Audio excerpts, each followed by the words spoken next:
I don't know. After hearing him calm and talking about the tether story, it's probable. Just go down to the county attorney's office. I think you'll find a lot of humans down there. All right. No disrespect. Stop driving. I'm flirting with the judge in front of my dad.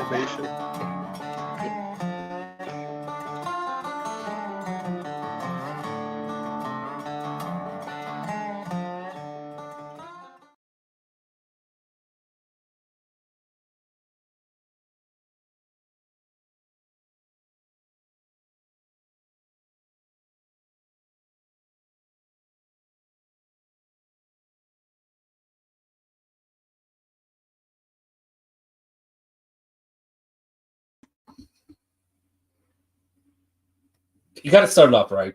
You got to start off with being muted. You have to, right? Just got monetized and already doing it again. All right, let's start over. What's going on? This is Colin. How's everybody doing? Happy Thursday night. All right, that's better. So much better. Remonetization day. We did it. We made it to 3 months. And YouTube graciously accepted me back in. It's good news. It's good news. All right, we're going to have a little bit of fun tonight. I invited a bunch of people. Got a lot of maybes back, so we'll see if people come. But I am going to open the panel up in a few minutes. And anyone that's watching wants to come up, you can come up. Now, thanks, Fred. Thanks. Great start. Thank you, Fred. Also, before I get started, I do want to shout out the members that jumped in. Got to make sure I do that before the chat gets way too far behind. Who we got? Leanne Creighton, welcome. Jedi, of course. And there was one more. Wait. Chat's moving too fast now. Got to make sure I call out the member. And Lane, of course. Lane, thank you so much. Also, before I forget. Oh, we've got more. Now that I'm going back to the chat. Jersey Jen, thank you so much. And Heather. Thank you, Heather. All right. There was a super chat that came in for my premiere earlier today, and I already left before I saw it. Craig, very generous, very big super chat. I'm sorry that I missed it. I hit something on my keyboard because we rated Irish Demon after the video, and right after my video, I just hit a button. I don't know if it was enter, I don't know, but you know the little pop-up that comes up and says, would you like to leave now? Never hit that, and I go over manually, but for some reason I just jumped over. I don't know if I hit enter. I don't know. But Craig, thank you so much for that very generous super chat. Very much appreciated. I hope you see this, and if I see your name pop up, I will say thank you again in this video. All right, let's get to this video. This is part 1 and part 2 of Judge Slaven's interview. I'm playing part 1 again. Yeah, because it's a lot, and we can walk through it together. Part 2, but I will warn you, because I am going to, drop the StreamYard link into the chat. I might be pausing it a few times, and you know how people love it when I pause it. So I will be releasing part 2 of the interview with no interruptions right when this live's done. It's already ready to go. I just have to hit release. So, you guys ready to welcome Judge Slaven? It's good. But yeah, we're starting with part 1. 5 memberships gifted. Come on, let's go. Fred's killing it already. Hey, if he's here. If he's here, we'll bring him up. Let's see. This should be part 1. Mr. Crowell, good morning, sir. This is part 1. Hang on, let me turn it up a little bit here. Go ahead now. I also do want to say one thing before we get into this. You will notice that my voice and my little picture up at the top are not in sync. There's a reason for that. My mic volume was incredibly low during this interview. It was bad. I tried my best to be able to level my volume with Judge Slaven's.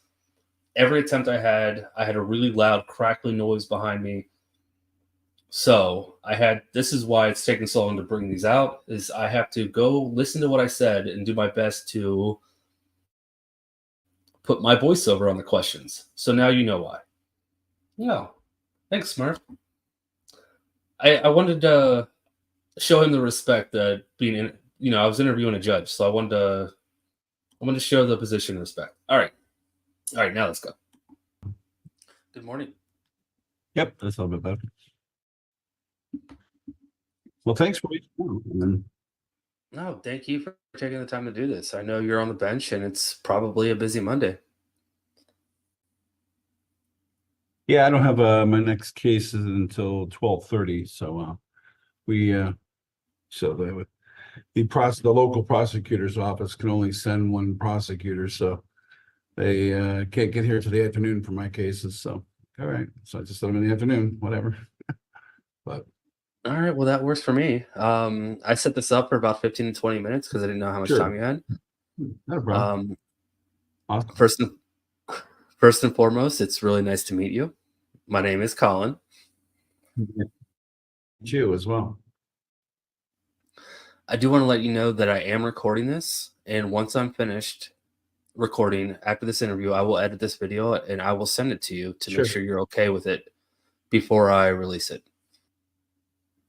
I understand. I appreciate that, just to make sure that there's no conflicts, or there's I'll just give you the caveat.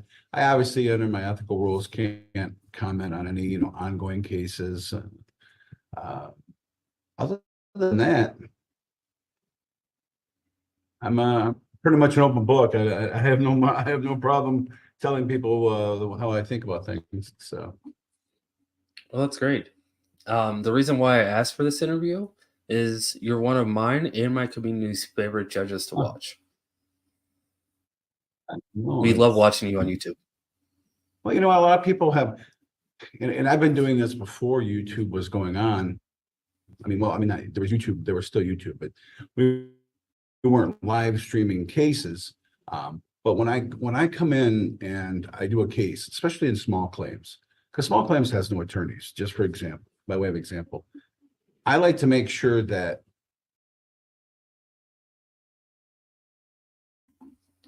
Jed, I've gotten that from a few people before. For whatever reason, my channel doesn't automatically set your video to the highest quality. So check that first. Make sure that you're set on a higher quality. Even the people who both sides understand what just happened. A lot of people come to court and it's like a whirlwind of what this and he said an objection and I lost, and what? Like, why? And if you can just tell people, I say, look, listen, this is what the law is. I have to follow the law. That's my job. Unless I think it's unconstitutional, I got to follow the law. When you sign that contract, you sign that contract. There's a whole point to why you have to, or if you didn't get a contract signed, that's why you're not winning today, because, well, the statute of fraud says you got to have it in writing. Why? Because it's kind of important, so we want to make sure there's something backing it up, or maybe they have a contract and like, well, he said this. And I'm like, well, in Michigan, we use the four corners the four corners doctrine, which means if it ain't in here, it doesn't appear. And I'll give them a little something that, then they're like, well, you know what? I learned a lesson for next time. I'm definitely not going to, I'm like, well, that's, hopefully that's, that's sometimes we have to learn lessons the hard way. I get that. And I'm sorry you had to get it here in the courtroom, but I'm just doing my job. And the people, even the ones who lost, thinking I got treated fairly, I understand what happened and why it didn't go my way. So for me, that's a win. That's what I try to do. That's why I try to just instill in people, because there's a lot of people out there who, they don't have an attorney in their family. I didn't have an attorney in my family. I used to ask questions and I find somebody who's an attorney and they're like, oh my God, this kid's annoying. Like, not to your questions there, buddy, but so I'm going to let you, this is your, you invited me here to this, and I'm like, hey, absolutely. So whatever you want to ask or how we're going to go, I'll just let you kind of guide and let's talk. All right. Before we get into it, though, I do want to make a statement on what you just absolutely. said. Yeah. So attorneys are paid to craft their clients' contracts, right? So they want to craft them to make them better suited to win in court. That is why the clients hire their attorneys to craft the contracts, right? Let me back you up just a hair in there. Because having been the guy who's challenged the contract for somebody, and having been the guy who wrote the contract for, there's a book at the University of Detroit Mercy Law School. That's where I taught, and as an adjunct professor for a lot of years. But I teach everything that's on the bar exam. So a lot of judges specialized in something. So when I came up as an attorney, I specialized in being a general practitioner. I literally teach every subject that's on the bar exam.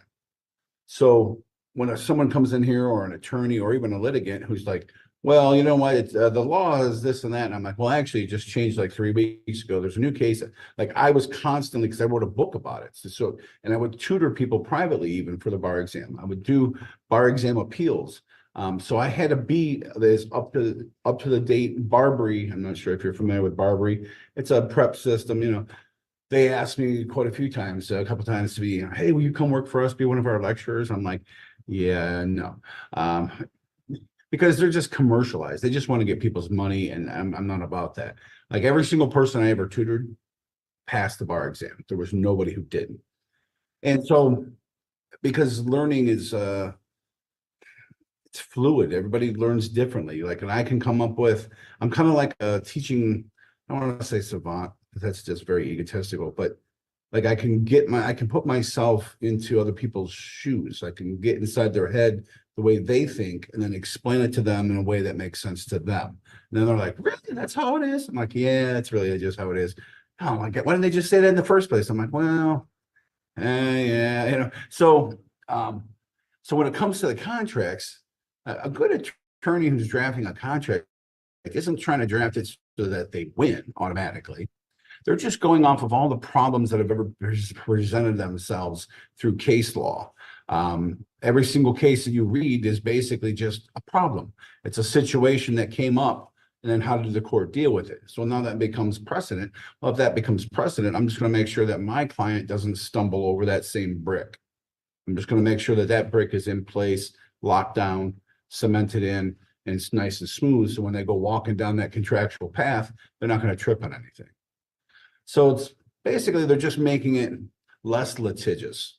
Now, the person on the other side who's fighting it, well, they're obviously not paying attention, because if there's a legal reason for it to stand, then why are you bringing the case?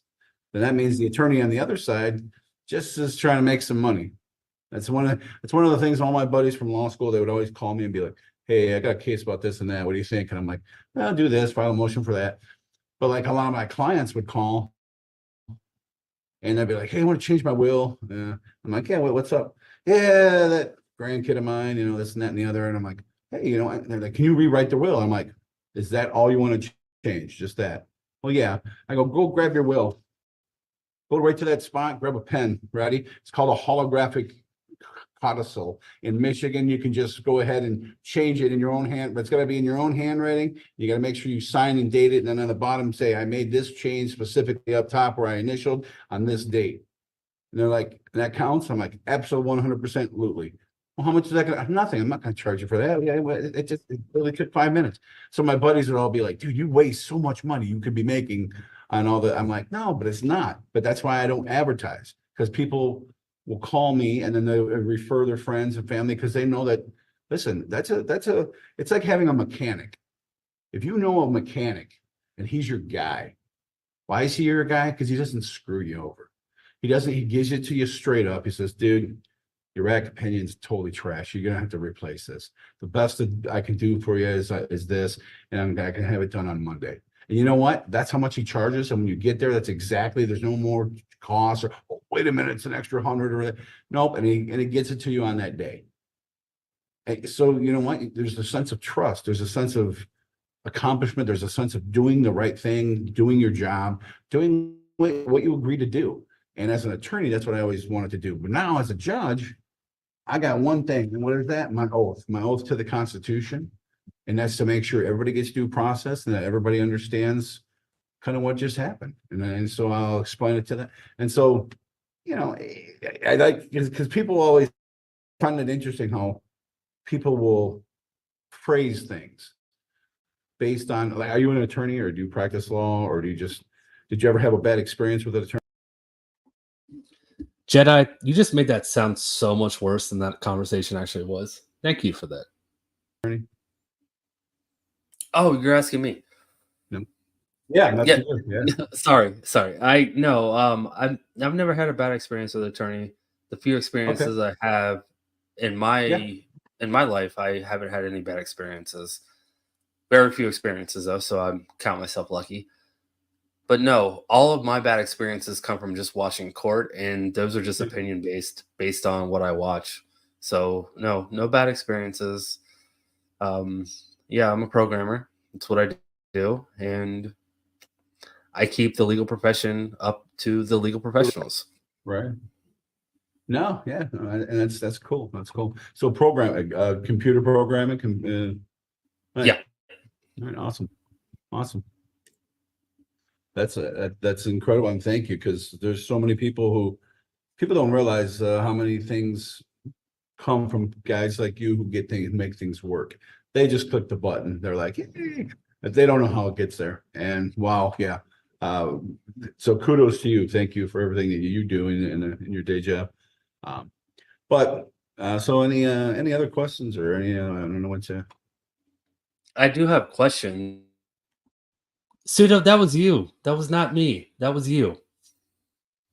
But I'm really enjoying the conversation we're having. No, that's and that's cool. I mean, and then that's just fine, because I mean, I like to talk. I think I get it from my dad, and he's and I was just always amazed at how many people as a child, we could be anywhere and he would be like, they'd be like, "Hey, Ira Slaven, how you doing?"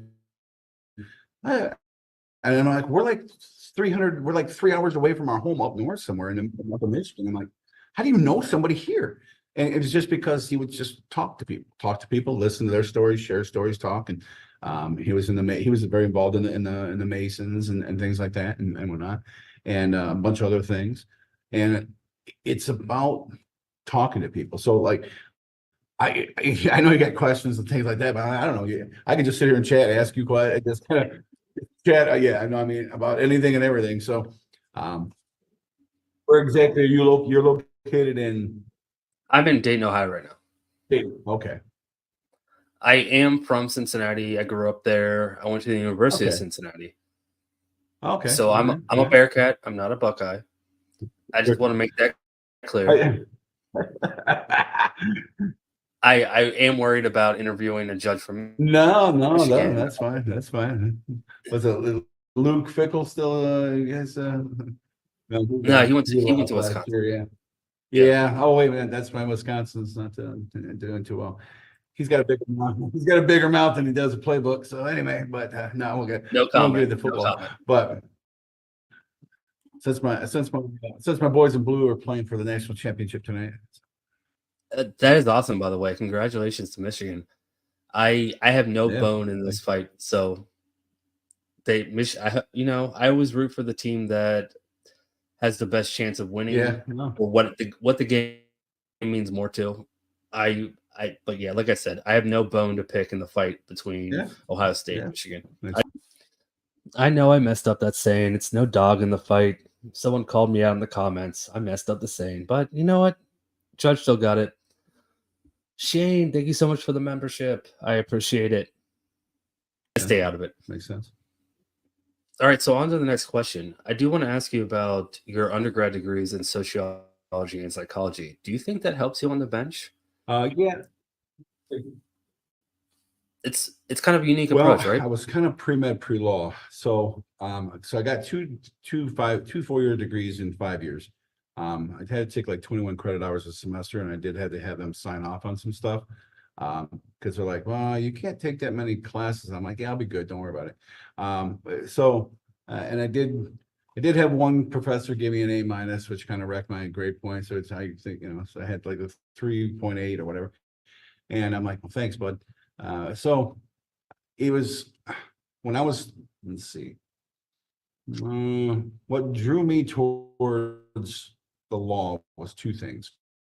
One, I went to court with my dad. My dad has, we have 3 acres here, and he had bought an adjacent property, and it had one of those old school like in-law houses on it, and it was dilapidated. The property was older, and that house, nobody had been an in-law living in that. The main residence was fine, but in the back of that other property, there was this in-law type house, and it was, it needed to go, and he knew. What's up, Johnny? How's it going? I switched to Chrome, so I think StreamYard might actually cooperate with me this time. How you doing? I'm good. First off, Jay Hart, thank you so much. I'm really for hoping my sound is coming through properly right now. That's good. I can hear you just fine. MB Heather with the. Oh, that's good. That's good. Yeah, that's a StreamYard has not been my friend. You are delayed. Oh, I am. Yeah. Okay. And that's the. Yeah. Yeah. See, this is the thing. I had the same thing when I was joining Miss Mandy's chats there, and it's sort of, I always feel like I feel bad because I'm ruining her flow. I think I might just have to swear off StreamYard entirely. Like, can't join any panels after using StreamYard. We can work that. You've been on my stream before and you haven't had this problem. But real quick, MB, thank you so much for the super chat. It's going down. You're right. What's the same? Jonathan Hart, thank you. Prepping for the blizzard. Leave a like. Yes, please leave a like. And then we have Heather with the 3 months and MB for the 2 months. All right. It's good to see those green chats coming back up. All right, Johnny. I'm just gonna keep playing. I don't know you're about 10 seconds behind. You're about as far behind as my chat is to me. That. And so the city was like, "Well, you got to tear that down. You got to tear that down." He's like, "Yeah." Lower the definition of my camera. And so he's got a buddy of his in the Masons who's in construction and whatnot. He's like, "Hey, can you bring over your bulldozer and a dumpster? And one of your big dumpsters?" He's like, "Yeah, sure." And so boom, pushes the house right because it was already like falling over. Like basically scooped it all up, put this big dozer, put it in the dumpster, cleaned it all up, and we were out there cleaning the rest of it and whatnot. And boom, we were done in like a day and a half. He gets a ticket for demolishing a building without a permit. Like he's like, "What are you talking? You told me to clean this stuff up." I didn't even consider it a building because three of the walls were already like in. So he's like, "I'm going to court." So he came to court. And it was in front of my predecessor, the guy whose bench I now sit on. And I say the guy whose bench I sit on because he holds the record in Michigan for the longest tenure as a judge in the state of Michigan. That's Williams J. Sutherland. Really, really smart guy. And I was listening and I was watching. My dad said, "You want to go with me?" And I said, "Yeah," because he took me like everywhere. So, and I'm watching and the prosecution and the ordinance officer says, blah, blah, blah, and you didn't get a permit and etc. And so then my dad tells him, like, it's already fallen down. And the judge says, "Well, would you like Mr. Slaven to rebuild the house so that he can get a permit to tear it back down? You wanted it down. You wanted it cleaned up. By all accounts, the property's cleaned up and in exactly the condition that you wanted. So case dismissed." And I was like, man, that was like some the wisdom of Solomon right there. I'm like, all right, my man, that's a great answer. Good answer. I'm like, so what is all this with the law and whatnot? And so I was, started asking around and a friend of mine, my best friend, both of his parents were deaf. So I picked up American Sign Language, just being over at his house. I mean, not like super fluently, but I can slowly have a conversation with, and I can do, some words, mother and all.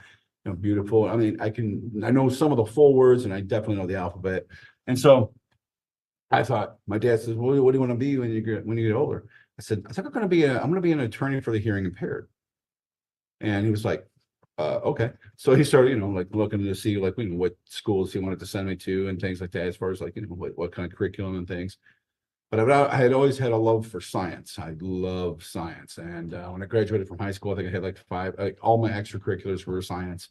I placed out when I went to Michigan. I could just go right to the next level of everything. So And I'm like, oh, and my mom's a nurse. And my father was a firefighter. That's kind of, I call him the ER couple because that's kind of, he brought in a run with the ambulance and he's like, hey, how you doing? And, you know, how you doing? Yeah. So, you know, that's how they met. But so I've always had a love for the sciences. And I'm like, man, so I went with the intention of the psychology degree was with a whole bunch of basically minor in biology. I was going to be a pediatrician, child psychiatrist. And on the law side of things, sociology with a minor in political science. So all my extracurriculars over there were like political science, like type minor, for the pre-law. And then basically it became down to, I got to take the MCAT or the LSAT. Oh my God, I still love them both. And I'm like, well, maybe I have I'm like, maybe I can do them both. I'm like, and my wife, who's still my wife now, she's like, yeah, you got to pick one. You're not going to school forever. And so I said, you know what? I'm a Christian. I put my faith in the Lord Jesus Christ and in God. And I said, you know what? I'll let God decide. Heads it's this, tails it's this. Because either way, I'm going to be happy.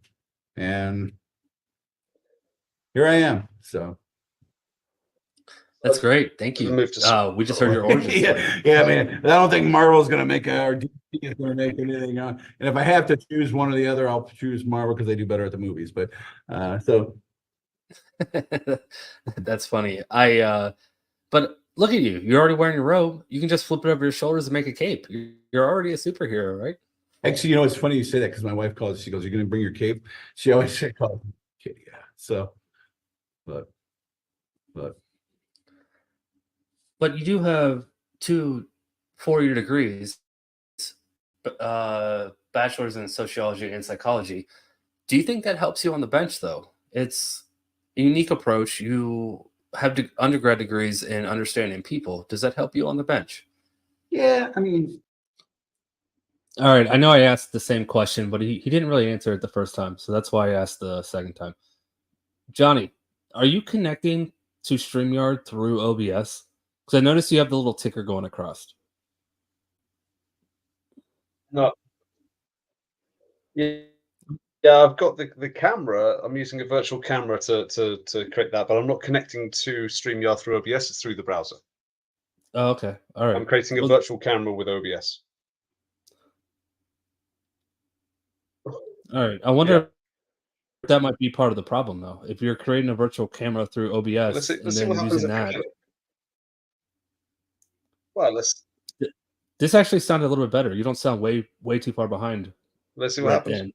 I'll kill it. Are you there? Okay. All right. Let's go. Maybe you know what? Let's just go to the default picture view. I'm here. Yes, I'm here. Yeah, you're still a little bit behind. Yeah. I guess it's a little better, but it's still. Because this is where I'm at right now. Behind. So yeah. So why don't you have a shirt on? I'm gonna have to stick with this. So I'm all tucked up in bed, but I've got to be here for you, man. I've got to be here supporting you on your. So, by the way, congratulations on your monetization day or remonetization day, I should say. It's. Thank you. Yeah. Thank you. I appreciate it, but you gotta wear a shirt to court, man. If I'm wearing a tie, you at least have to put on a t-shirt. I mean, I'm just gonna say that, or keep your camera off. Camera's off. Camera's remaining off, or at least I hope it. Yeah, it's remaining off. But I'll be mute my mic, and I'll see you in just a second. I'll look more respectable. Okay. All right. you're good. I'm joking. Let's get back to Judge Slaven. Yeah. All right, let's go. To some degree, but what really helps you is just being a people person, having a lot of experiences, doing a lot of different things. That's one of the things, because a lot of times as a judge, you especially if it's a bench trial, especially if you're doing your small claims cases, especially your motions for whatever, if you don't understand the underlying case, I don't know how you would be able to figure out the things that I figure out. like if you don't know about cars or if you don't know about roofing, like I'll have some contractors come in here and the person's saying, oh, they screwed up on my roof. Okay. And I'm like, well, did you use ice guard? You know, to look like you'll see the roofer's face, like, huh, crap. Like, how does he even know about ice guard? Like, you know, because why? Because I used to deliver roofing materials. I used to deliver building materials, and I used to install building materials. Why? Because poor kid, poor kid, poor kid. I mean, I had 3 paper routes when I was 13 years old. I had my own checking account. I paid for my mom and dad's taxes at the age of 14. Why? Because that's what you do for family. My dad became disabled fighting fire, blew out 2 discs in his back, and in the 70s, yeah, back surgery was just cut out whatever's hanging outside of the discs. We'll just do that. Just kind of trim that up, and that should work. No, it doesn't. So for a lot of times, I mean, I'm the oldest of 5 kids, and I just, you know what? You just take care of business. You take care of business for family because that's what you do. And you know what? You don't ask any questions because that's just the way it should be. And so I've always been out there, like, but eating beans and cornbread kind of gives you a taste for like a little bit of like, hey, so the good Lord gave me the ability to basically videotape everything that I see because school was kind of easy. It's not a photographic memory. I'm not Sheldon from Big Bang Theory. But I'm kind of a little bit like Sheldon from Big Bang Theory. Like I remember like a lot of things. It's just I videotape everything I see. So all of my interactions, coaching baseball, I coached the high school bowling team over here. My girls' team is actually the reigning state champions, Division IV champions. So I've been a professor for, I mean, almost going on 20 years. Been an attorney for a long time. All of my interactions actually help me, like laying on the ground, holding up a starter while my buddy's handing me the screws, and I'm like, dude, you got to move faster, man. This thing's heavy. On a diesel, on my diesel Suburban, used those kind of things. So like when I get a case in here, and it's an auto case where they say, oh, well, they this and that and the other, I know what you're talking about.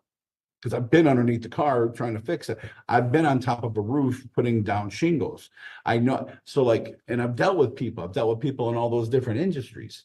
So does the psychology work? Yes, but it's the psychology and sociology of actually the interactions themselves, the experiences in those different fields of life.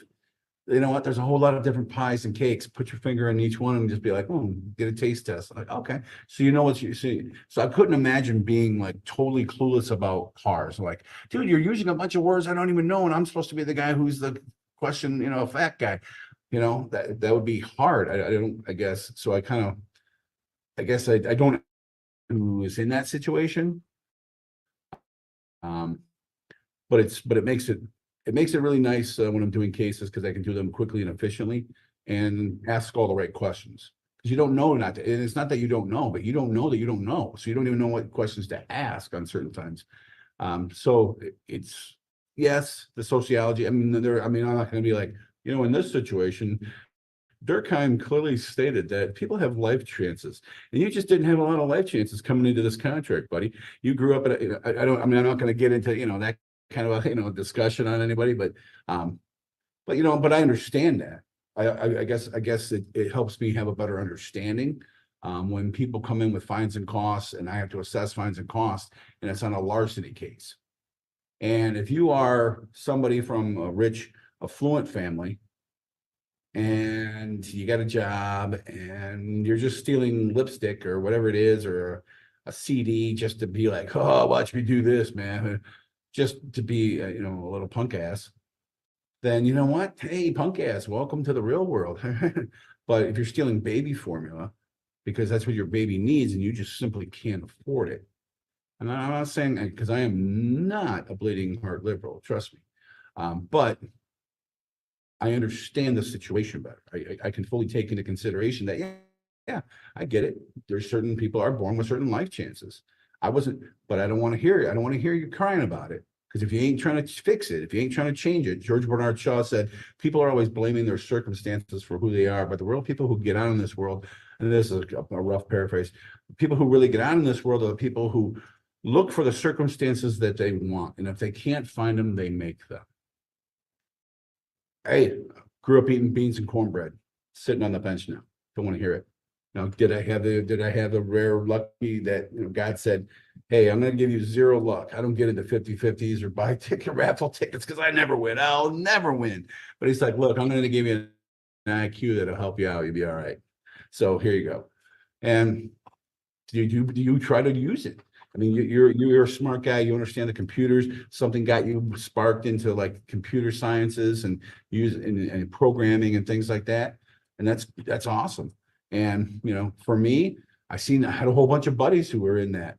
I never had the computer. I didn't get my first computer until I was in college. And that was just to have the word processor. And I was like, oh my God, I don't have to use a typewriter. Thank you, Jesus. Thank you, Jesus. So it was already past, like, you know, learning, and my buddies are like they all were like hackers. I mean, Dr. Detroit was Tim Barnett's his cause. I mean, and these guys were like, could like move satellites. Like literally the Pentagon showed up to our high school for one of the guys to confiscate all of his stuff because he got into the Pentagon's computer. This is back in the, you know, 87, 88. You know, so it's just like, okay, that's cool. I'm glad I know guys who know things. Because I just, you know, I didn't have that opportunity, you know, to really, you know, get into that stuff. It fascinates the hell out of me now, but you know, trying to teach an old dog new tricks, I'm like, well, I already know too many things. I don't think I can learn anything more. But interaction. All right, that's part one. That is part one. Johnny, how you doing over there? Well, it's not going to be held in contempt. So yeah, fully dressed now. There we go. You're still you went from being underdressed to overdressed. This is just a t-shirt. It's all good. It's all good. Yeah, but you looks like you have a jacket on. Oh yeah, of course. I mean, I've got to look somewhat respectable. Can't just turn up with a t-shirt. Oh, yeah. You know, can't just show up with a hoodie, right? A jumper. Yeah, you know. But you got dressed up for the judge there. I did. I think I joked about it when you first streamed this one. You look like the defendant. If only defendants dressed that well, though, right? Some do. They would walk out. They would walk out. Yeah. I mean, first impressions matter, right? Yeah, absolutely. Show up with a tie on your first appearance. You're, you know, if you're doing a review after sentencing, like a probation review, and you know whatever it is, and you want to show up with just like a collared shirt, I would be okay with that. But when you're in the presence of a judge and you're about to get sentenced or arraigned, appearances matter. Yeah. Hey, I'm not a stranger to the inside of a courtroom, and it's shirt and tie. That's how you should present yourself to a judge. Otherwise things go badly. So shirt and tie, definitely. You just don't want to risk it, right? I mean, be as respectful as you can be. Just at least be as respectful as you can be. I know, you know, not everyone has a shirt and tie, and that's fair. But at least still try to be as respectful as you can be. Yeah. Yeah. Yeah, you're right. It doesn't help if you're wearing prison clothes. All right. You ready for part two, where we talk about sovereign citizens? This is what I'm here for. This is what I'm here for. Sovereign citizens. In my jam. Yeah. All right. Let's go. Mm-hmm. I put the next case in between the clips for my sake. Yeah, that's only there for me, so I know where I'm breaking. So it's not the next case, clearly. It was the same interview. Yeah. All right, now you're an elected judge. Now there are also appointed judges. Is there a difference in the decision-making process on a motion or ruling when a judge is elected versus if a judge is appointed?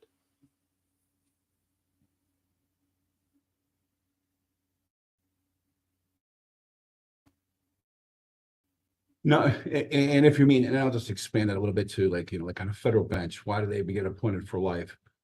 Because they don't need to run. And if you don't need to run. All right, that skipped really bad. So I'm going to rewind it a little bit. I'm assuming that if I see it skipping, everyone else sees it skipping. So I'm just going to rewind it. Now, like I said before, I will be releasing this part without my pausing and commentary with Johnny. After this live's over, I'll just release it right then. So the connection will be better because it's already uploaded, and I'm not re-showing something through my internet that's already clear. Just so everyone knows. All right, now you're an elected judge. Now, there are also appointed judges. Is there a difference in the decision-making process on a motion or ruling when a judge is elected versus if a judge is appointed?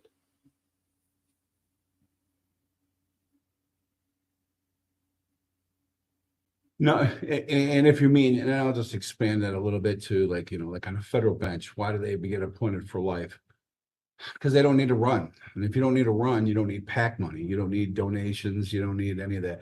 To combat that on the elected side of things, Michigan is different than if you're like running for mayor.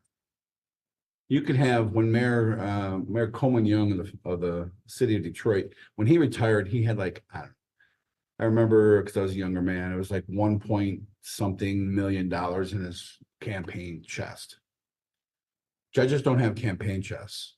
Like we can collect money, we can do fundraisers during only the election cycle for that few months of time. At the end of that election cycle, we have to either give the money back to whoever gave it to us. If we have anything left over, you paid for your signs, you paid for your literature, whatever it is, somebody to go door knocking, whatever it is you wanted to spend your money on, you have to give it all back. And if you can't ascertain who that is, then you basically give that to the State Bar of Michigan. So there's no war chest. So there is no, and that's how they try to combat that, because the whole point is, well, hey, I see this guy's giving money to them so they can get the good hookup on any of their cases, but at the same time, I guess some people would say, well, you're elected, so you're constantly thinking about who votes for you and how you're going to rule, against them. But see, the thing is, again, it's all about fairness. If you're not doing what's fair, you're not going to get elected at all. You're going to get tossed out anyway, or you should get tossed out anyway, because the police are doing their job. You have to work with the police. So if they're doing their job and they're arresting people for something, then you're just going to let them go because you're like, hey, this guy's going to vote for me. I'll just let him go. I mean, you can't do that. And so, I guess some people might think about it. I guess I can't speak for every other judge. For me, it doesn't matter. For me, it's all about the Constitution. It's all about like doing right by what you said you were going to do, regardless of like, if you don't like it, hey, sorry. I don't know what to tell you, but go somewhere else. Don't watch. I don't know. I tell people a lot, like if you don't like the law, talk to your legislator. I'll give you his number. Here you go. Here's his website.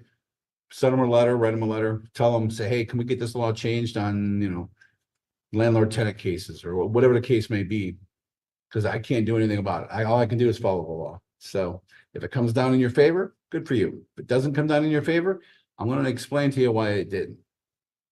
And other than that, you lose. So it just is what it is. So I guess there could be a tendency to, but then again, on the appointed level, if a president, elects you, or strike that, if they appoint you to your position, watch the Supreme Court. How many times, did Sandra Day O'Connor go against something that, Reagan or Bush or those kind of would like? Now that's who appointed you. So you're like, well, they're going to automatically vote for Trump, or they're going to go come on down in this case, the same side. Maybe not. You don't know. And that's the whole point. It's just having that autonomy. I guess the higher you go, Supreme Court, there's a lot of eyes watching, smaller places.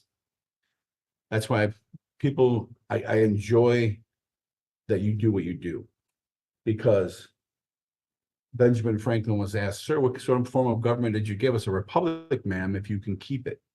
If you don't watch, if you don't pay attention, why do you think they made C-SPAN? People are like, oh my gosh, if I need to fall asleep, I turn C-SPAN on. Yes, I get it. But at the same time, you should be able to watch. You should be able to watch what your government does, because this isn't the government for the government. This is the people, by the people, for the people. And you got to pay attention. You got to pay attention. So yeah, I guess it can go both ways, but it has different reasons for why they would do whatever they would do, whether it's somebody appointed me, so I'm going to rule in his favor, or I'm going to try to help this person out because they're going to be voting for me. Listen, if you think one vote's going to help you, yeah, what are you going to do? Have the Bureau of Elections list of every voter and be like, hang on a second, all right, I got Colin, let me check. He's not a registered voter. I could care less. I mean, if there's a judge that's doing that, buddy, there's not enough time in the day to do everything else we got to do. God bless you if you got that much time, I guess. I don't know. So maybe get that guy some more cases. But Yeah, that's funny. I want to say real quick that us court watchers refer to ourselves as law tubers on YouTube. So if I keep saying law tube, that's, you know what I'm referring to. no, that's cool. That's very cool. All right. Now, you said you respect what I do. As part of the judicial community, do other judges feel the same way you do? It hasn't really come up. I mean, like in any of the, not that I've had Zoom. I mean, why do you think they made C-SPAN? People are like, oh my gosh, if I need to fall asleep, I turn C-SPAN on. Yes. Whoa. Did I just have a massive editing mistake in this video? This C-SPAN conversation already happened, right? Yeah, I remember that. I thought you just skipped back because I thought you were trying to say something. But I heard the click of a mouse, and I heard something happen. Yeah. Yeah, that's not good. That's not good because I already uploaded it and I already sent it to him, and he's already approved it. So he didn't see it either, apparently. Okay. Well, since we didn't miss anything, then let's see how far we went back. Jump ahead because I feel like we just went back like 2 or 3 minutes. Listen, I get it. Yeah, but at the same time, you should be able to watch. You should be able to watch what your government does, because this isn't the government for the government. This is the people, by the people, for the people. And you got to pay attention. You got to pay attention. So yeah, I guess it can go both ways, but it has different reasons for why they would do whatever they would do, whether it's somebody appointed me, so I'm going to rule in his favor, or I'm going to try to help this person out because they're going to be voting for me. Listen, if you think one vote's going to help you, yeah, what are you going to do? Have the Bureau of Elections list of every voter and be like, hang on a second, all right, I got Colin. All right, I'm gonna skip ahead just a few seconds. Yeah, I wonder if I did go back. We'll see. That's good. Maybe you did. Before I ask the next question, I do want to let you know that us YouTubers and the court watching community refer to ourselves as the LawTube community when we're watching YouTube. So just a heads up, if I say LawTube a few times, you know what I'm talking about. All right, that is a bad edit. That I didn't need to go fix. So sorry, guys. I'm not going to be releasing this right when I get off. I'm going to have to go fix that edit. As you can tell, because I said something different right there. Oh, you were cool. Adjusting going into its flow. Yeah. What's up, Johnny? I see you were just adjusting it to get it to flow better. I see. Yeah. Yep. That's exactly what I was doing. Next question. Do other judges feel the way you do about YouTube and people like me putting videos of court on YouTube? It hasn't really come up. I mean, like in any of the, not that I've had Zoom. We've had Zoom discussions, like Zoom horror stories and things like that. I mean, it's just like Zoom. It's great. I love the fact that people can have access to justice that quick. But if you're going to have your cake, you're going to have the crumbs too. Because every time you have a good piece of cake, well, you might have some crumbs on your shirt that you're going to have to clean that up. So there's always a little something. There's always ramifications for everything. So, sometimes I'm going to have to be like, sir, I can't. And so here I am, trying to basically Zoom babysit. Like I'm trying to figure out, listen, the very first thing on the app, it says, what's your name? What name do you want to show? And you nope, iPhone, Samsung X J5U. I'm like, dude, just put your name in there. Or like, don't like come up with like, Colin the Dragon Master. I'm like, are you Colin Crowell? Is it Crowell? It's Crow. Crowell? Okay. Crow is the My phonetic apologies, pronunciation. Mr. Crow. So I'm like, are you Colin Crowell? No? Yeah, okay. Well, it must be a different I mean, I'm calling the dragon. Yeah. I know I will. I literally will be like, Mr. Dragon Master. I mean, like I'll just because I don't know what else to call you. Like so we have to adapt and pivot a little bit. And some of it can be very frustrating, especially when look, something that should take 15 seconds. It's a quick plea. You're just coming in. It's a civil infraction on a ticket for double parking. Shouldn't take that long just to get that done. But I get it. I get it. And I'm glad that people can come to court. But then it also makes people impatient now. So now everyone is so at the fingertip. Like people don't remember anything anymore, like phone numbers and things like that. Why? Because you just program it in. You just say, call this guy. And you don't have to remember heck, when you were out and about and you're on your bike and you're like riding around, if something happened, you're like, oh man, I gotta call my mom. I need the 20 cents. And you gotta remember your phone call. You gotta remember your phone numbers. You can call home. Hey mom, can you come pick me? I mean, so now you don't need to remember anything. And if you just want to hey Google, what's the largest mammal in the world? The largest mammal in the world, the blue whale, approximately 200 tons. I mean, you're told everything you need to know right now. But if I wanted to know, I'd have to go to the library and look it up and whatnot, and Dewey Decimal System. You got to figure things out. Where do you even look these things up? So nobody has that skill anymore. So when it comes to the law tube, there hasn't been like a real, I haven't sat around and talked with other judges about their feelings about it, because it's only becoming more and more prevalent because of the COVID stuff, because it was because of the public nature of things that we started to broadcast cases, because you couldn't come in person, but the public has the right to see the proceedings. So that's where the whole I don't have to live stream. Okay. The state of Michigan doesn't require that we do. The courts that do, they do it because they choose to do it. So I have no problem with it, because you know what? I hope that somebody's watching and they go, oh, okay. Well, yeah, I didn't know that. Let's go. And they get some information, I like it because someone's watching. Like me, listen, I do my job. If anybody wants to challenge how well I can do my job, come with it. But there's a lot of judges who just aren't that good. And yeah. But like there's a reason why I was doing all the landlord-tenant cases. I do 80% of all the landlord-tenant cases here. Why? Because I actually know how to do landlord-tenant cases. I didn't have to no, I mean, so if somebody wants to vote for somebody or against somebody, they were like, why would I vote for this lady? She doesn't even know how to do the cases. Like that's literally her job, and you don't even know anything about it. So why would I vote for that person to do something that they don't even know how to do? So you know what? I say yes. I think they should all be on YouTube, so everybody can watch and be like, oh, this one's horrible. She doesn't know anything. And also, if any of the other judges want to learn a thing or two, they're more than welcome to tune in and watch.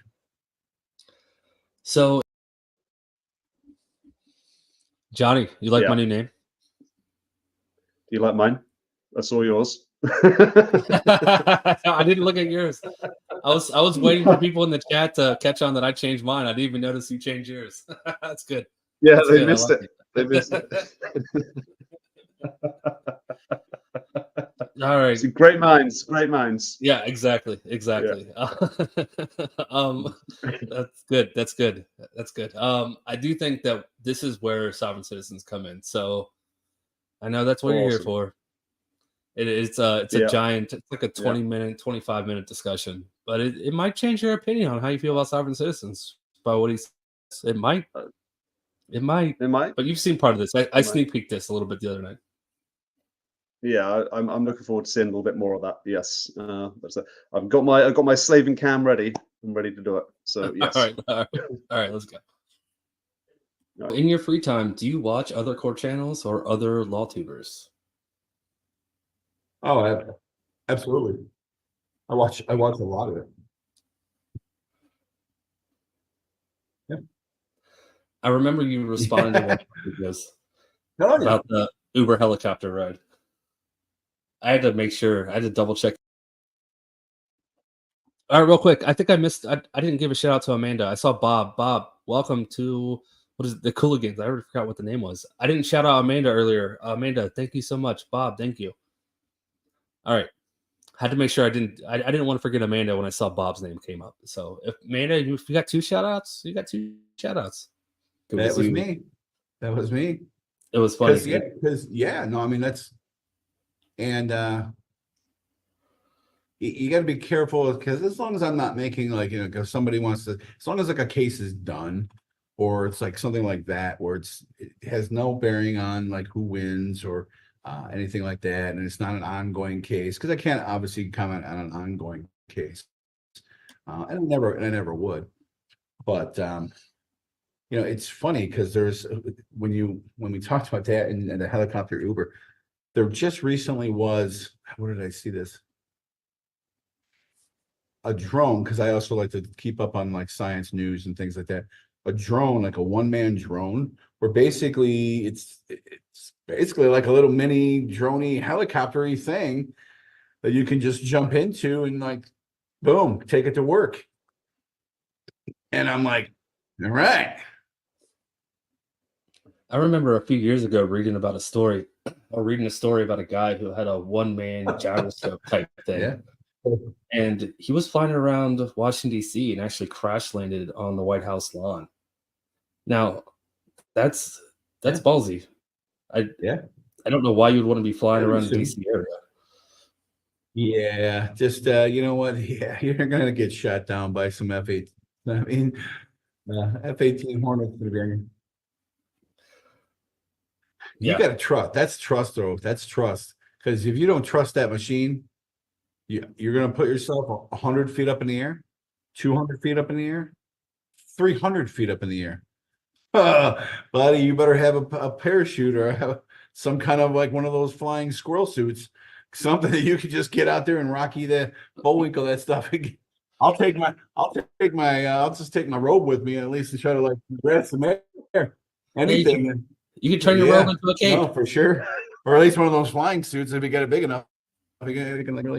But no, it's so yeah, I do check out a lot of just YouTube stuff because like I said, I tutor people for the bar exam, and my daughter said, hey, why don't you just put all your lectures on YouTube?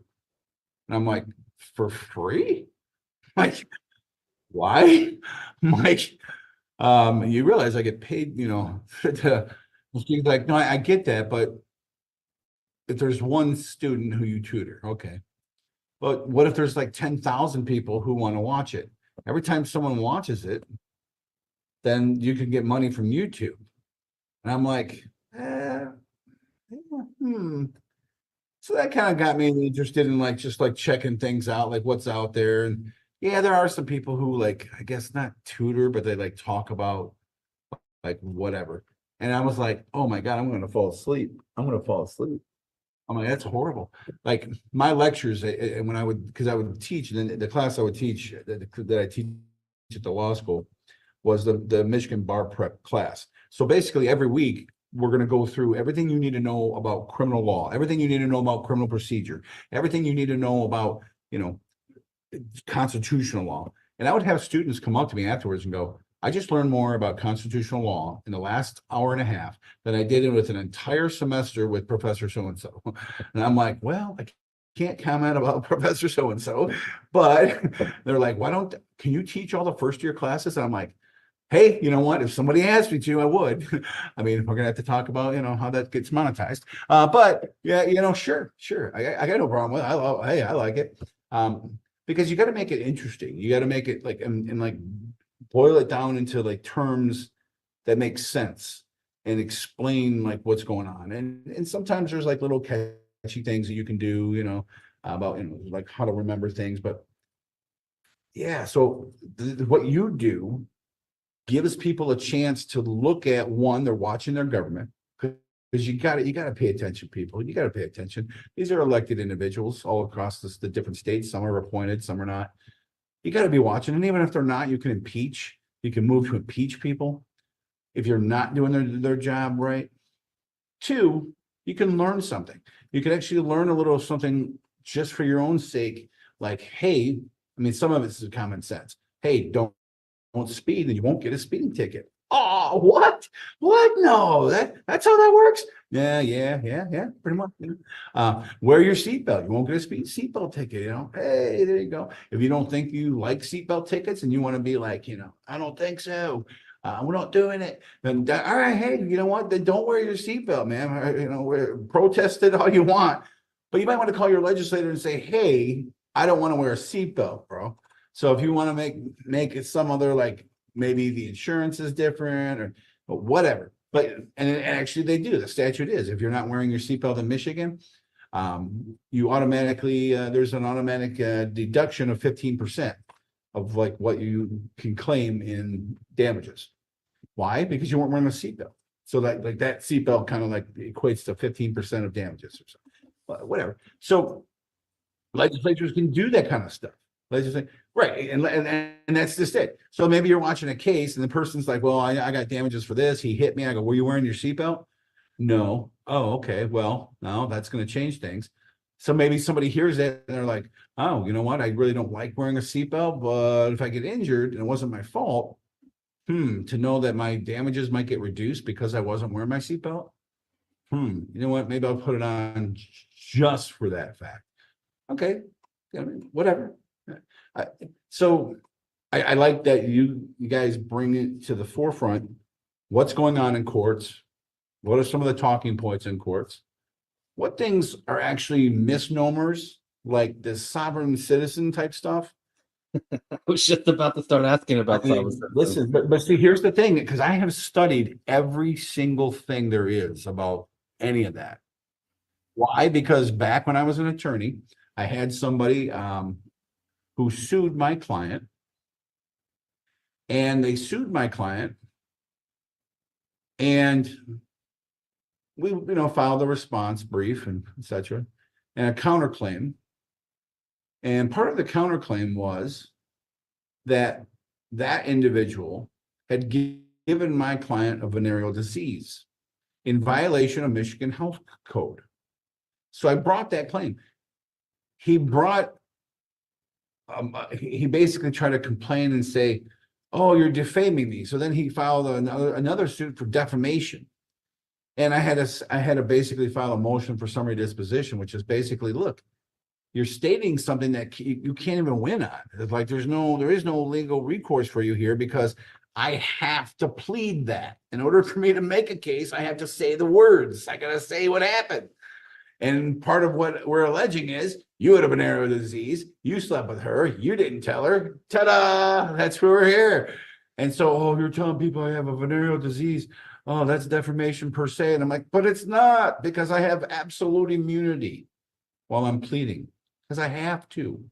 It's just like legislatures, the Congress, when they're talking on the floor debating a bill, they have immunity from what they say, because you got to be able to talk. We're going to talk about everything. We're going to bring out anything and everything that's there to talk about. Why? Because you want that kind of discussion. You want to make sure that they didn't leave anything behind, that no stone was left. You know, they made sure they got everything, every nook and cranny of what could possibly happen.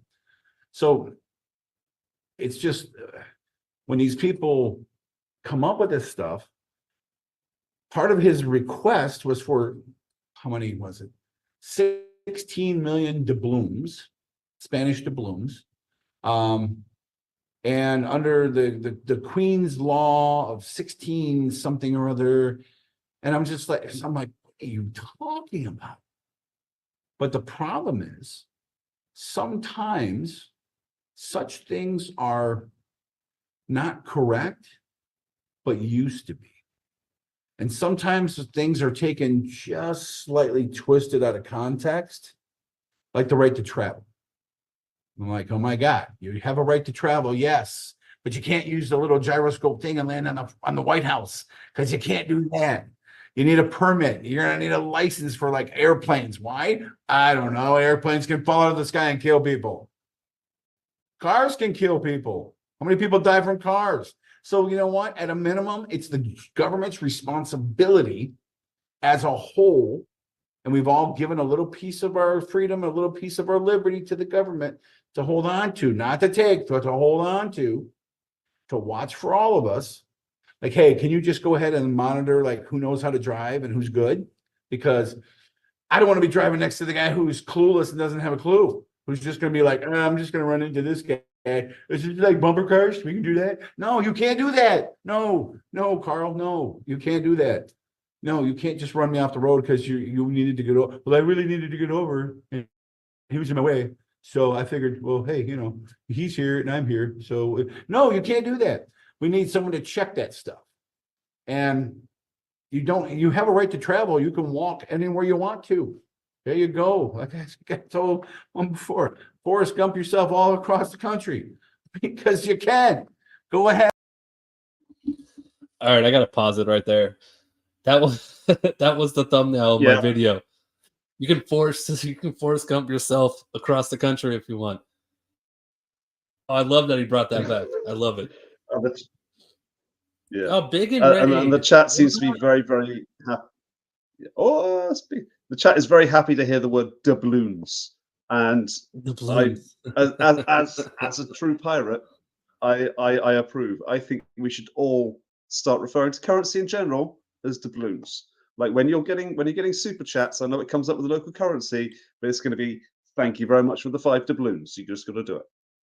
The doubloons. Big in and Raiders. Thank you so much. This is the interview that I conducted with Judge Slaven on. Was it Monday? Yeah, it was Monday. So this is part 2. We just started talking about sovereign citizens.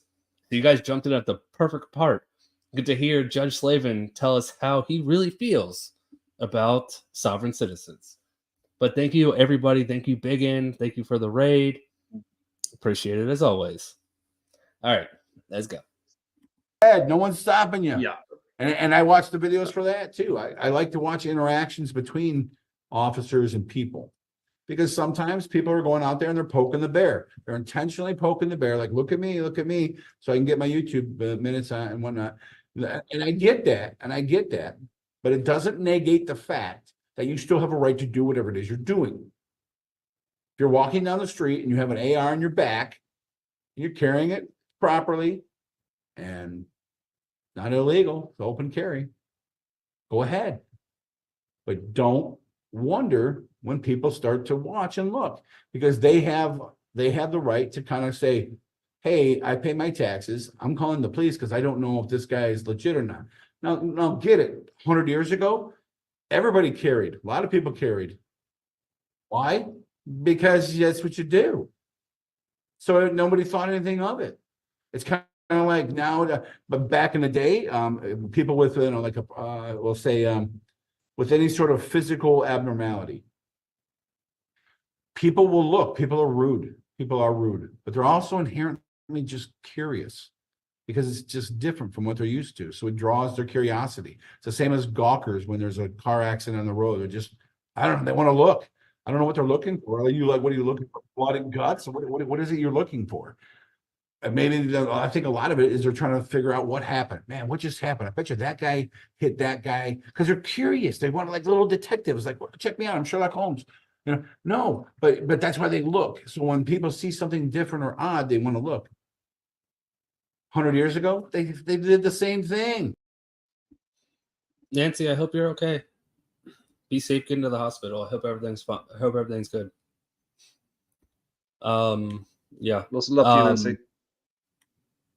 Natalia, also, thank you so much for the membership. Big in. I was remonetized today. That's big news. All right, yeah, but Nancy, please be safe. Take care. let me know. Let us know how whatever's going on, or if you need anything.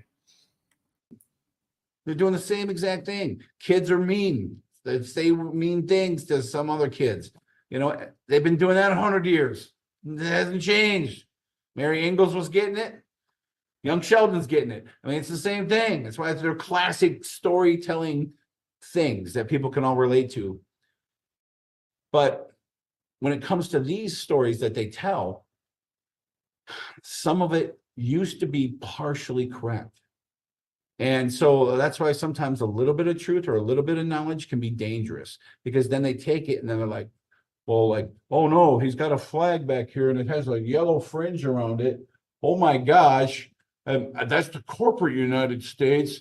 Blah, blah. Listen, dude, seriously, no, there's not some sort of Illuminati type thing going on. Now, do I watch for that kind of stuff? Are there black ops type stuff that we don't know about it? I bet you there are. So people say, well, you think all that conspiracy theory is a bunch of hooey? For the most part-ish. But I also don't, I love my country, but fear my government. I'm not stupid.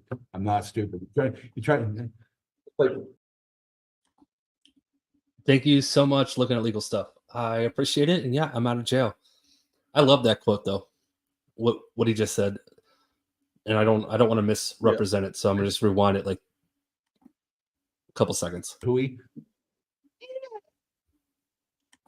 For the most part. Pierre, thank you so But I also much. don't- That's awesome. I love my country, but fear my government. I'm not stupid. There we go. I'm not stupid. I love You I love my government, but fear my no. I love my country, but fear my government. I'm not stupid. I love that quote. Pierre, thank you so much for the gift. And that quote stands up. I mean, even for us, like socialist liberal Europeans, you know, it's yeah, you can love your country, but the government, yeah, Yeah. yeah. All right, I'm gonna play it for a couple minutes without pausing it a Okay, lot, go for it. unless fun stuff happens in the chat again. like just like betting, when it comes to betting, like there's so much betting now, like everyone's making it legal with this, different apps and whatnot. It's so easy to bet now. You're trying to tell me that when the Lions got screwed the other day with an actual play or bad calls, you're trying to tell me that there isn't like a lot of money that people can make or not make? I mean, they've been throwing fights and doing kind of things for a long time. You start adding a lot more money to the system, now it becomes maybe worth it to somebody to try. So you know what? Yeah, I am the guy who says that stuff can. If you mix humanity and greed anywhere, people will figure out a way to try to get paid. So yeah, and sometimes it's the government who wants to get paid. But when you come in here and you're just going to just clearly go with some sort of I'm a living man. Yes, of course you're living. I can see you breathing. You're here. Yes, good. I mean, Here by special appearance. yeah, but that's an actual thing. You can make a special appearance where you are not submitting to the jurisdiction of the court. You are there merely for the sole purpose of challenging the jurisdiction of the court. So, because a lot of times when you file an answer, you just submit it to the jurisdiction of the court. You decided to play. We invited you to the party. You showed up to the party. Sometimes you can show up to the party and you're not bringing a gift. You're not planning on eating any cake.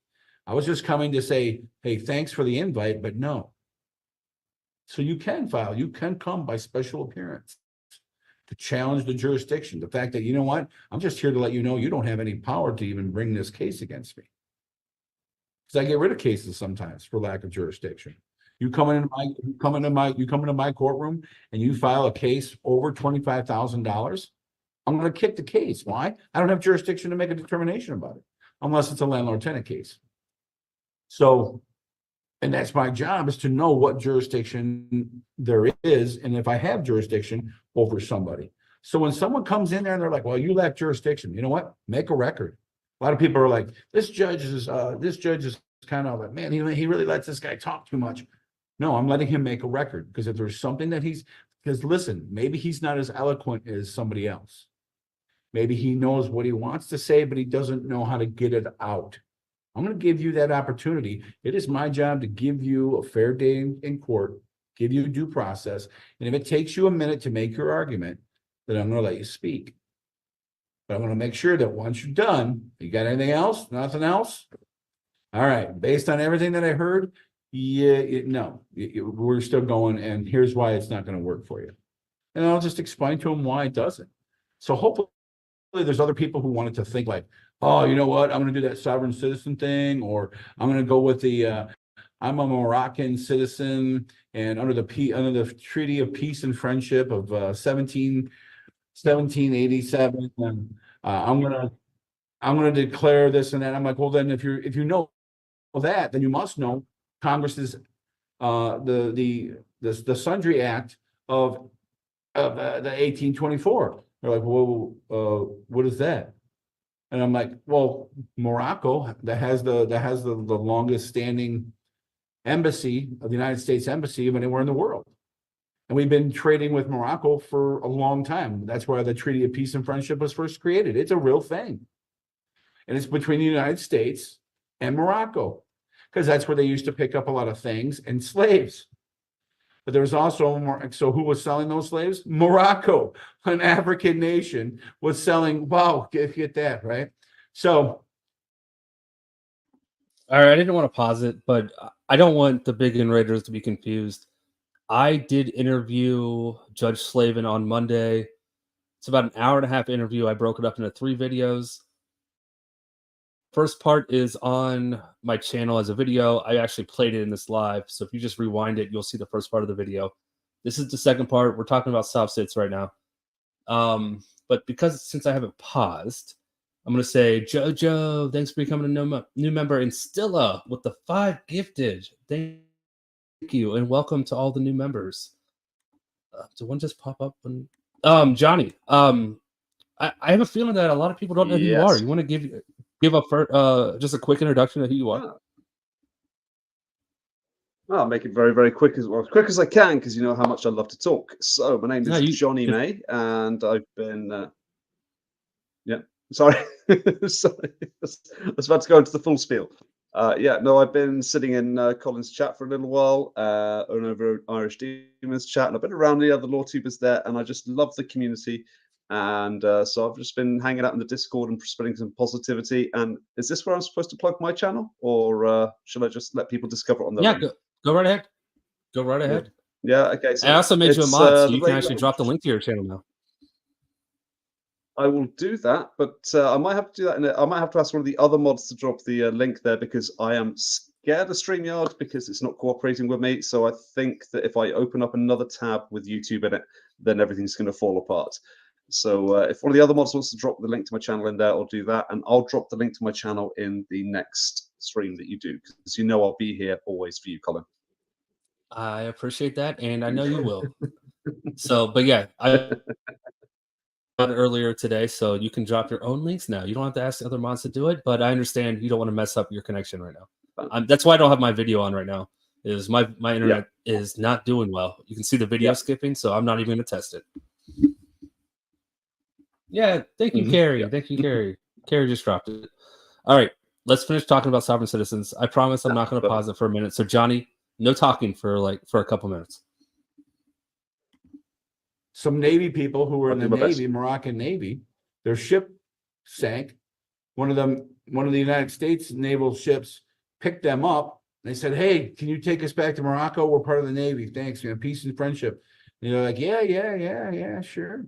But instead of heading that way, heading east, now they went west and came back to like North Carolina or wherever it was and sold them as slaves. And these 4 guys were like, hey, time out. Somebody want to listen. We're not just like somebody to sell us. We're actually like Moroccan citizens who are in the military, the naval.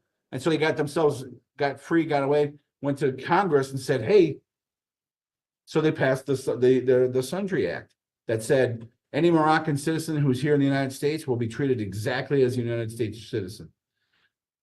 So as soon as they get to that, I'm like, any United States citizen who's speeding gets a speeding ticket. So boom, here you are. I'm going to treat you, since you already said you're Moroccan, and since you're from Morocco, well, under the same things that you're saying, you are going to be paying for this ticket. They're like, yeah, you know what? Never mind. Here's the money.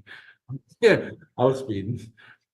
So, because I've studied all these different things, because in each one of them, it's kind of like folklore. Basically, they're literally like legal folklore. Like, was there like, somebody who committed some heinous crime back in the day? Now you can see on the day before Halloween, you can see their ghosts running. Like, sure, that's where those folklore stories come from, right? Like chupacabra and all that kind of stuff. But that's where there's like legitimate things back in the day that used to work. They used to do that kind of stuff. And that's where it grew from, but it's not a thing anymore. What they don't realize is that any case law that was out there, any precedent that says, well, I can do this, that's great, except for a statute trumps case law. Black letter law, case law came because there was no statute about it. Judges had to make a ruling about, well, what does this mean? What does that mean? Once they make a statute, the statute trumps that. It takes it right out of play. So, and they do this all the time. Michigan, the United States Supreme Court will make a determination or ruling. Congress will then change the law. Okay, so what you're saying is that it's not that? Well, check out the new version of the statute, because it is now. And then they're like, well, we got to follow that. Unless you think it's unconstitutional. And if the court thinks it's unconstitutional. So anytime that a government, Michigan, whatever state you're in, once they make a statute about something, that's what prevails. That's what's on the books. So when it comes to jurisdiction, all you got to do is just look to the long arm statute of the state that you're in, and that'll tell you if you're properly in that court or not. So a lot of judges just don't. If you can't impress somebody, sometimes you just baffle them with BS. A lot of times that's all that is, that the whole, because it just frustrates people and they don't know what to do or say. And then they're just like, you know what, just let them go. Just get them out of here. And then they'll win some of the cases because they're just like, so, like a pestering, like, just, I don't care, just go. Like, mom, mommy. Fine, go. If you want to go to your friend's house, go. Like you just kind of like give in to the kid who just keeps asking, can I have one, please, mommy? So, and I don't do that because that's not how it works. That's not how it works. So it took a little bit of research and some reading and whatnot. And I can appreciate what they're trying to do. But no. It's not real. It's not real. Yeah, some of them come in really well versed, really well studied. You can tell they did their homework and they took the time to put together a proper presentation. Sure. While some of them just come in, they watch a YouTube video, memorize a couple the of keywords. Notes. Yeah. Got their notes in front of them, and as soon as you like, they'll be like, "Oh, do you have your oath of office there?" Bam, right here. Like it's literally sitting right here. So that way. Because a lot of times the judges don't, and they're thinking, like I'm like, no, here it is, next question, and then they're like, I don't know what to do because the notes don't say like, what do you do if he does have it on his bench,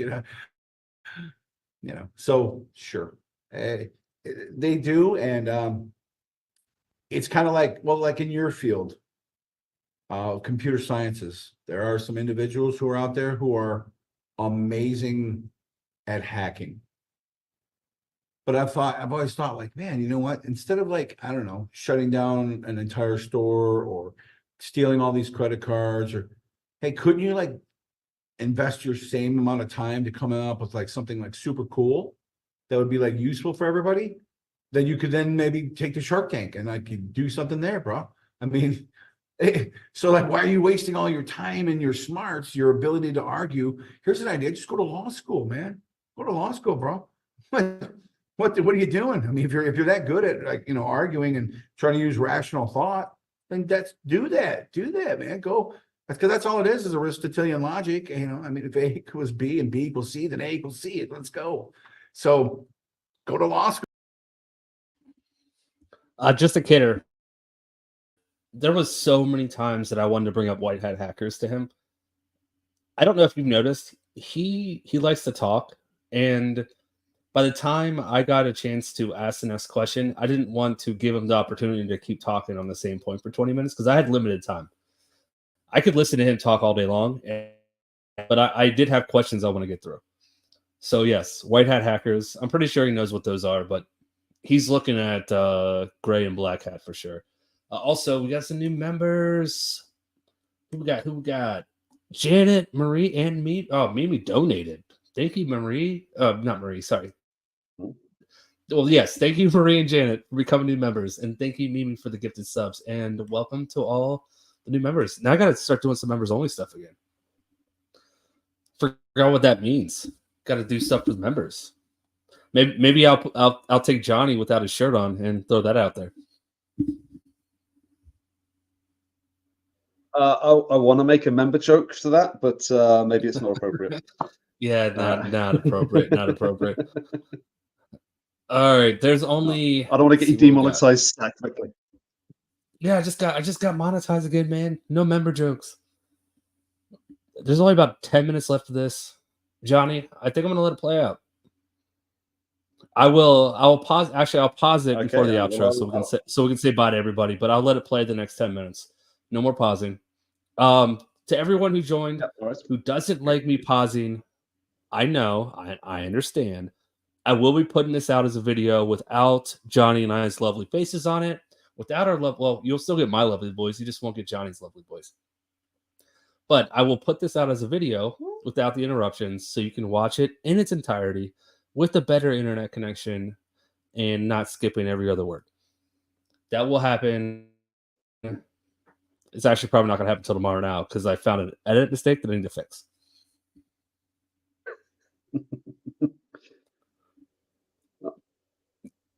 I was waiting for you to say something. All right, let's watch the last couple minutes and then we'll pause it and say goodbye at the end. Oh no, I'm just laughing along. Yeah, okay, right. cool. I'll allow it. I'll allow it.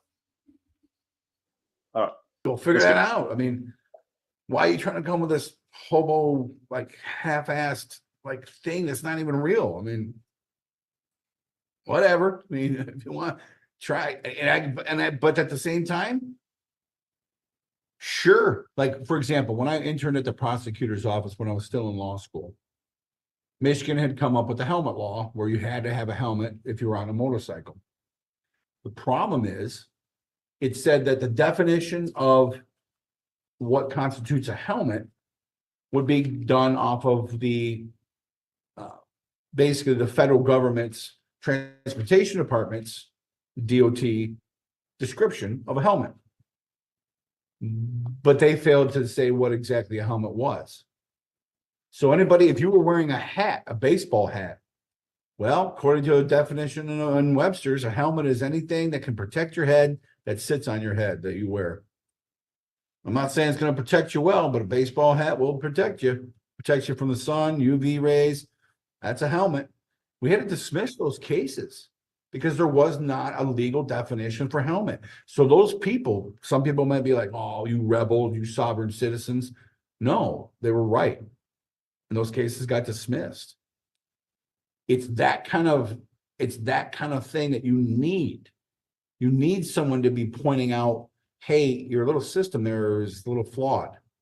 You didn't do this. Oh crap. Good thing. You know, we said, hey, everybody's got to wear a shirt. What constitutes a shirt? Like no shirt, no shoes, no shirt, no service. Can I take a ribbon and tie it around my neck?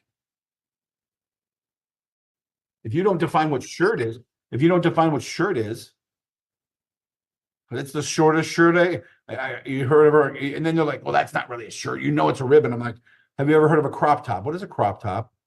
Well, it's where it shows their belly. And oh, never mind. I see where you're going with this. I'm like, so this is a super crop.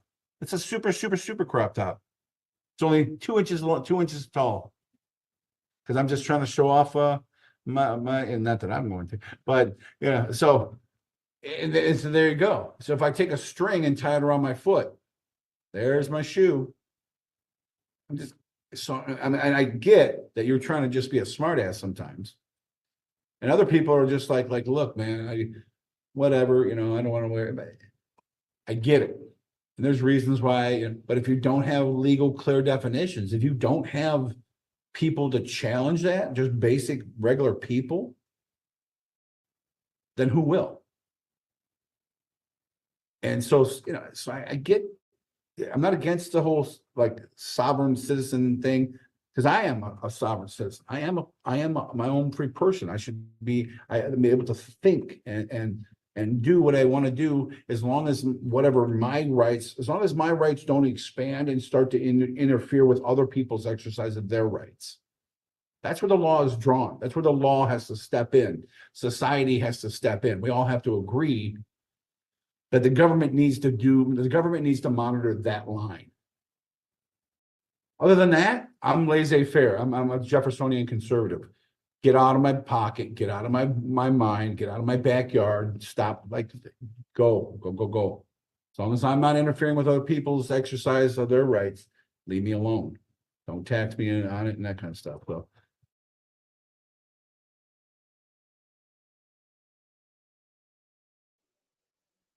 there it was. John, I didn't mean to kick you out. Hold on. Click the wrong button. It's okay. Yeah, That's okay. That's okay. Okay. People in court. Welcome, people in court. Also, Peepla. I'm gonna turn my camera on because the video's over. And now it doesn't matter. I've got this lovely soap from Peepla. How's it going, Colin? Lovely soap. It's not open yet because I'm still using the other bar that's in the bathroom. So, but this one's not open yet. But yeah, Peepla soap. Thank you so much for the super chat piece. Appreciate it. All right, yeah. So that was part 2. Good to hear how he feels about sovereign citizens. And yeah, part 3. Look forward to part 3. I'll tease you on the question I asked him. But I'm only about halfway through editing part 3. I released 2 premieres today, so I didn't get a lot of editing done on the video. But the question I asked him was, I think it's right after this, because we're still kind of fading out of the soft state conversation. I said, some people can be very interruptive in court. How do you choose when to hold someone in contempt and when not to? I preface that by saying it's a very big conversation amongst the law tube community. A lot of people have comments saying that person should have been held in contempt. So I asked him, how does he balance holding people in contempt and not holding in contempt? And he went on for 30 minutes on that one question. It's a really good answer. Wow. It's a really good answer, and he does exactly what you've already seen. He defines what contempt is. He says exactly what his power is when it comes to contempt, and what it means to people. So he really does show his knowledge and how he feels about holding people in contempt. Yeah, because when we were preparing the weekend before, remember that was something we discussed. It was one of the topics we discussed there. It's like different. So when you were preparing the weekend before, it was that was one of the things you mentioned in the Discord chat there. Just as one of the topics that you were going to ask about, and it's a really interesting question, definitely. And I want to hear Slaven's answer to that. Yeah, I'm hopefully going to have that. I'll have the video ready tomorrow. I'll answer Ed in a second. Ed, thank you for the super chat. I'll answer a question in a second. I'll have the video ready tomorrow. It all depends on if Judge Slaven accepts it. If he gives me the okay to play it, because I did promise him the right of first refusal. So when he gives me the go ahead, then I'll play it. So I'll have it ready tomorrow. If it's not till Saturday, it's not till Saturday. But Ed, I called him. There was a case. I can't remember her name. She was in the chat earlier. She said that her brother was someone who was seen in front of Judge Slaven. I'm not gonna say it because I don't know what she wants me to say, but there was a case where this defendant said some choice things to Judge Slaven Judge Slaven had a great response to it. Started talking about amendments. Oh, Erica is still here. I know. Okay, Erica. Her brother has some words to say to Slaven, and Judge Slaven had a really good response back to him. My first reaction after I saw that was, I'm going to call the number that's on his website. And I talked to his court clerk and just said, I want to interview him. Is this a thing people do? Can I just call and ask for this? I don't know how this works. I'm assuming you're going to say no, but I'm at least going to try. And she's like, all right, well, I'm going to put you on hold and go ask the judge how he feels about this, and I'll come back to you. Put me on hold for about 5 minutes, came back and said he would love one. Here's his email. Email him a list of questions that you're going to ask him. What's the best way to get in contact with you? And what platform do you want to interview him on? And then we just scheduled an interview. Slide to Liz, thank you so much. Thank you so much. I'm gonna start reaching out. The first one's the hardest to accept, right? Now that I have a judge that accepted an interview, and I can point other, not just judges, but attorneys, prosecutors, defense attorneys, I can point them to this interview, and hopefully I came across as respectful. And yeah, I mean, I guess that's really it. I just want to be polite and respectful and not ask anything to potentially get anyone in trouble. So if I can point to this interview, if it goes over well, then hopefully I'll get another one. All right. Well, an hour and a half. I think we get more. Yeah. You wanna? I'm gonna say goodbye. Yes. You want to say goodbye first? You say goodbye first. I'm gonna kick you off, and then I'm gonna say goodbye. Yeah. All right. Thank you very much, everyone in the side chat there, for being so supportive of Colin. It's this community that I love, and so thank you very much for being supportive. It's the reason why I'm here. Love you guys, and congratulations, Colin, on being remonetized, and a good interview. Okay. Thank you. I'm gonna go Thank you. I appreciate it. Bye now. I appreciate it. All right. Take care. Bye. Bye. Yeah, are you actually waiting for me to kick you off? All right. Yeah. All right. I didn't. I just. Now I got. Yeah. Okay. You muted yourself. All right. Yeah. Thanks everyone for watching. As I said a few times, I will post that video without the interruptions. Sierra made. No wait. What are we not? Wait. No wait. Thank you for the super chat, but I don't know what. No wait. I don't know what you're. I don't know. Don't know. Let me go through and make sure I got everyone. I got Peeps. Ed, I answered Ed. Said thank you to Sly for becoming a new member. I think I'm caught up. All right. Well, I am going to call it a night. I will jump over to Discord. We'll have a Discord conversation. I don't know if I finished the sentence before Sierra super chatted. Super chats, they jump up in colors. So I'm a guy. I look at the colors. I will be posting this video. Interrupted. It's going to be tomorrow morning now because we found an editing mistake while watching it. So it's going to be out there. Keep a lookout for that if you want to watch it uninterrupted. Jump over to Discord. And yeah. Till next time. Bye. Nope. That's not even the right video. Gotta find. Here we go.